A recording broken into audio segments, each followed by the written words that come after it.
तो आज हम इब्रानियों का जो पुस्तक है 3 और 4 में देखेंगे कि पिछले बार हमने देखा था कि प्रभु का घर वो कौन है। तो आज हम ये देखेंगे कि विश्राम आराम क्या है। तो उससे पहले हम जो भजन संहिता में है 95 में 121 में हम वो पढ़ेंगे। इधर ऐसे लिखा है 121 में दूसरा जो कलम है उस दूसरे भाग में ऐसे लिखा है जो तीन में देखेंगे। ये तो बहुत फेमस है। ये 3 में ऐसा लिखा है, दूसरा भाग में 3 में ऐसा कि तेरा रक्षक कभी ना ऊँघेगा। तेरा रक्षक जो प्रभु है कभी ना ऊँघेगा। और चौथा में ऐसा लिखा है सुन इज़राइल का रक्षक, सुन इज़राइल का रक्षक ना ऊँघेगा और ना सोएगा। तो जो प्रभु है, परमेश्वर है, उसको आराम करने की ज़रूरत है भी नहीं, क्योंकि वो परमेश्वर है। ठीक है, उसकी इतनी ताकत है, इतना आत्मा है, वो कभी ना टलेगा, वो कभी ना सोएगा, कभी ना थक जाएगा। लेकिन जब प्रभु ने, परमेश्वर ने दुनिया बनाई, तो हम उत्पत्ति में क्या हम पढ़ते हैं, क्या प्रभु ने कहा 7वें दिन में क्या हुआ। तो 7वें दिन में जो दूसरा में उत्पत्ति का किताब में दूसरा पुस्तक में दूसरा में ऐसे लिखा, और परमेश्वर ने अपने काम जिससे वो करता था 7वें दिन समाप्त किया, और उसने अपने किए हुए सारे काम से 7वें दिन विश्राम किया। प्रभु को विश्राम करने की क्या जरूरत, लेकिन उसने विश्राम किया। क्यों किया? और वो जो साबत 7वें दिन है, साबत का दिन, इज़राइल का जो व्यवस्था में जो 10 आज्ञा है, उसमें जो ये है कि वो दिन जो शुक्रवार को जब सूरज डूबता है और शनिवार को सूरज डूबने के तक कुछ भी काम ना कर सकते हैं, ना चूल्हा चिल्लाते सकते हैं, कुछ भी काम। तो वो बहुत स्ट्रांग था। क्यों? बताने के लिए कि अभी ऐसा कुछ आराम आया है कि हमारा कोई काम की ज़रूरत नहीं है।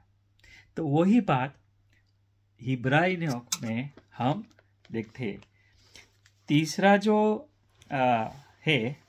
जो बाप है 7वां कलम में ऐसे लिखा है, अत जैसा पवित्र आत्मा कहता है, यदि आज तुम उसका शब्द सुनो तो अपने मन को कठोर ना करो। यदि आज का दिन, वो आज का दिन है, वो दिन है जब हमको सुसमाचार, खुशखबरी हम सुनते हैं, और वो दिन जब सुनकर हम उस पर विश्वास करते हैं, वो हमारे लिए वो दिन होता है जो दिन हमको प्रभु का आराम में लाता है। ठीक है, तो दिन 3 बार वो तीसरा बाप और चौथा बाप में ये बात कहता है ये लेखक कि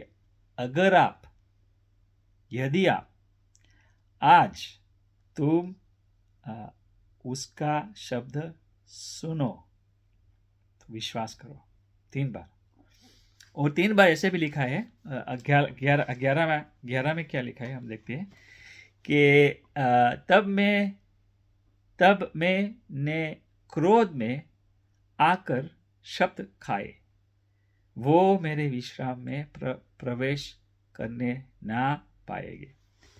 तो प्रवेश करने के लिए एक तरीका था, और 3 बार इधर तीसरा और चौथा में यही बात 3 बार कह रहा है कि प्रवेश करने ना पाएंगे। कौन ना पाएंगे? जो विश्वास नहीं करते। लेकिन जो विश्वास करते हैं उसके लिए रास्ता है। ठीक है, 12 में क्या लिखा है? क्यों वो प्रवेश ना कर सकते थे, कर सके? हे भाइयों, चौकस रहो कि तुम में ऐसा बुरा और अविश्वासी मन ना हो जो तुम्हें जीवित परमेश्वर से दूर हटा ले जाए। प्रॉब्लम क्या है? अविश्वास। ठीक है, विश्वास से वो आगे ना गया। तो 14 में ऐसे लिखा है, क्योंकि हम मसीह के भागीदार हुए हैं। कैसे? हम मसीह के भागीदार हुए हैं यदि हम अपने प्रथम भरोसा पर अंत तक दृढ़ता से स्थिर रहे। तो ये जो विश्वास है, अंत तक पकड़ना है। और जैसे हम पकड़ते हैं विश्वास को, तो पवित्र आत्मा भी हमको मदद करते हैं।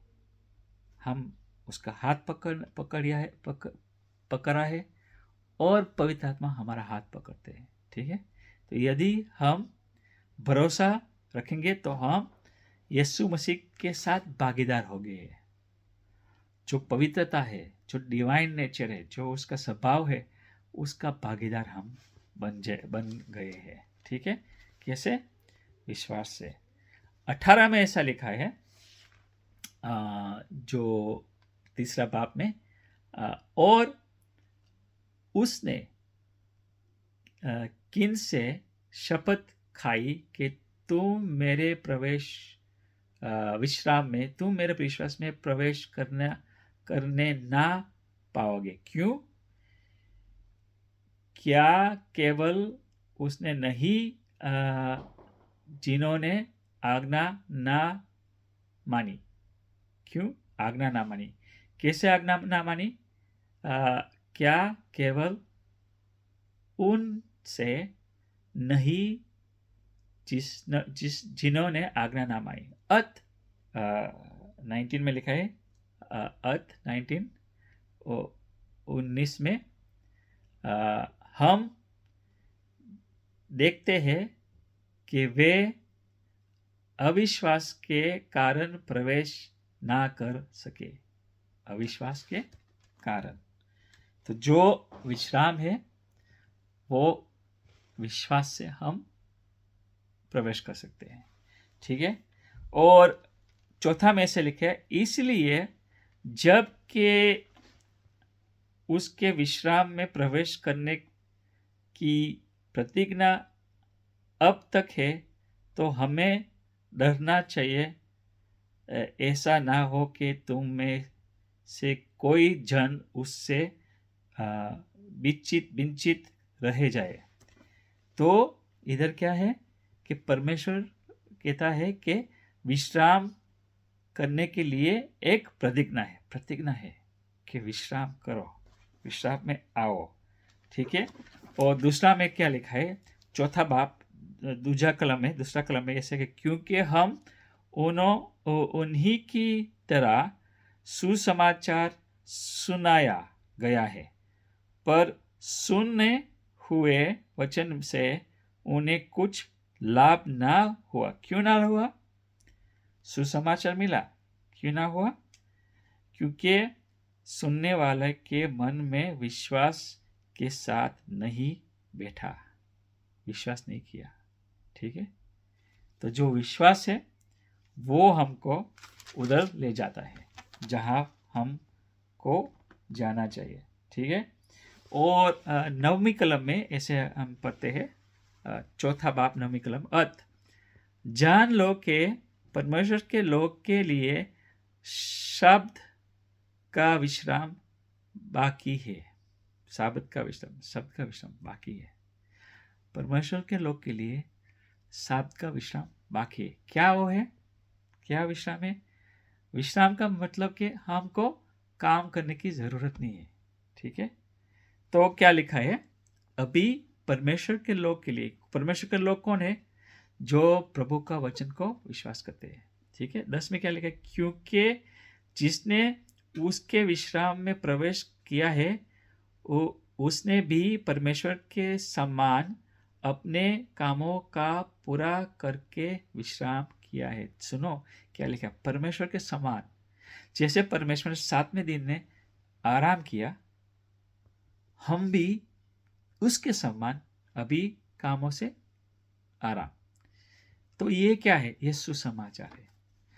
जब परमेश्वर ने 7वें दिन आराम किया, एक सुसमाचार था कि एक दिन आएगा जो दिन में, वो आज का दिन, जब हम प्रभु का वचन को सुनेगा और हमको आराम मिलेगा। कैसे आराम मिलेगा? क्योंकि प्रभु यीशु मसीह ने हमारे लिए खूब मेहनत की, खूब काम किया। उसने काम किया, सूली पर चढ़कर हमारा सारा पाप उसके सिर पर लेकर हमको आराम दिया। और अभी हम जो उद्धार मिलता है, जो आराम के देश में हम प्रवेश करते हैं, वो सिर्फ विश्वास से।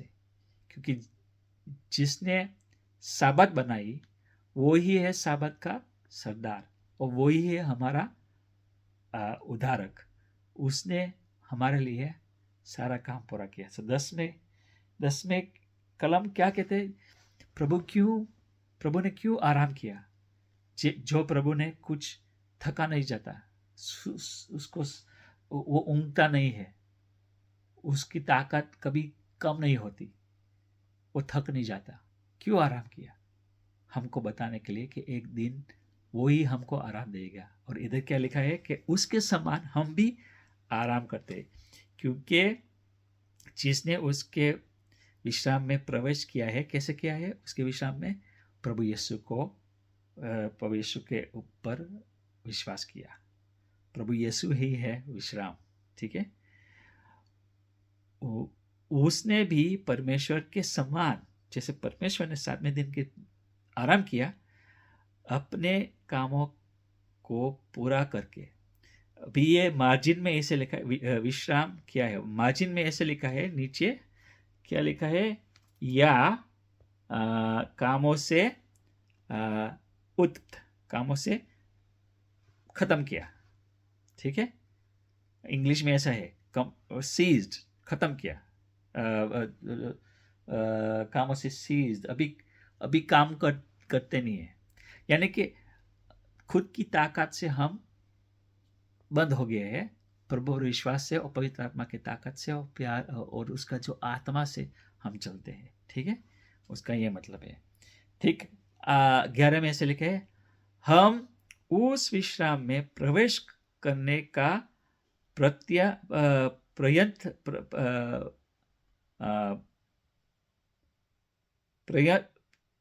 कोशिश करते हैं, प्रयत्न कोशिश करते हैं, करें, ऐसा ना हो कि कोई जन उनका सम्मान आज्ञा ना मानकर गिर पड़े। तो ये क्या है? विश्वास से स्थिर रहना, विश्वास से चालू रहना, क्योंकि प्रभु ने हमको बहुत बड़ा प्रॉमिस दिया है, हमको प्रतिज्ञा दिया है कि मेरे विश्राम में आप आओ। प्रभु का विश्राम, जो यीशु मसीह खुद है विश्राम का सरदार, ठीक है। और उसका शब्द जीवित है, प्रबल है। उसका शब्द आज, अगर हम उसका शब्द सुने तो विश्वास करते हैं आज, और आज का दिन हमारा लिए विश्राम का दिन बन जाता है, ठीक है। अगर हम उसका शब्द पर विश्वास करेंगे तो हमारे अंदर को कुछ उसका शब्द जो जीवित है, जो पावरफुल है, जो एक्टिव है, हमको नया बनेगा, नया बनाने का, हम नया बन सकते हैं, बनते हैं सुनकर। आमीन, हालेलुया।